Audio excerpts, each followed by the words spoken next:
1er avril 1991, Düsseldorf. 3 coups de feu perçant le silence de la nuit, une exécution de précision. À l'intérieur de sa maison, Detlev Rohwedder, l'un des hommes les plus puissants et détestés d'Allemagne, s'effondre. Il était le chef de la Treuhand, l'agence chargée de privatiser l'économie de l'ex-Allemagne de l'Est. Sa mission, liquider 8000 entreprises et gérer le sort de 4 millions de salariés. Une tâche explosive. Sur les lieux du crime, la police découvre la position du tireur, un jardin situé à 63 mètres de la maison. 3 douilles de calibre 7.62, une chaise en plastique, une serviette et une lettre de revendication sont retrouvées.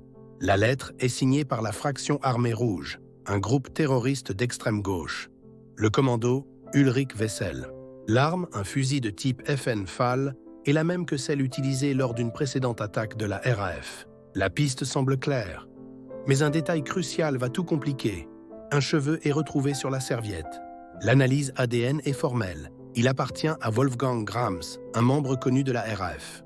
Pourtant, les enquêteurs ne peuvent pas prouver que Grams était le tireur. Sa présence sur les lieux est incertaine. En effet, son ADN a été retrouvé sur d'autres sites de la RAF. Le cheveu a-t-il pu être planté? En 1993, 2 ans après le meurtre, Wolfgang Grams est repéré par la police. Une fusillade éclate. Il tue un policier et est lui-même abattu. Il emporte ses secrets dans la tombe. Fin de la piste principale.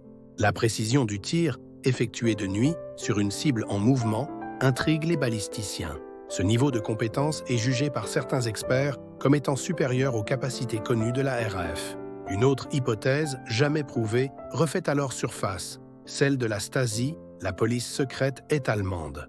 Dissoute après la réunification, ses anciens agents, experts en tir et opérations clandestines, étaient nombreux.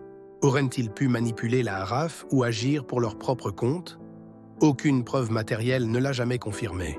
Les enquêteurs allemands ont exploré cette piste, interrogeant d'anciens officiers, mais sans résultat concret.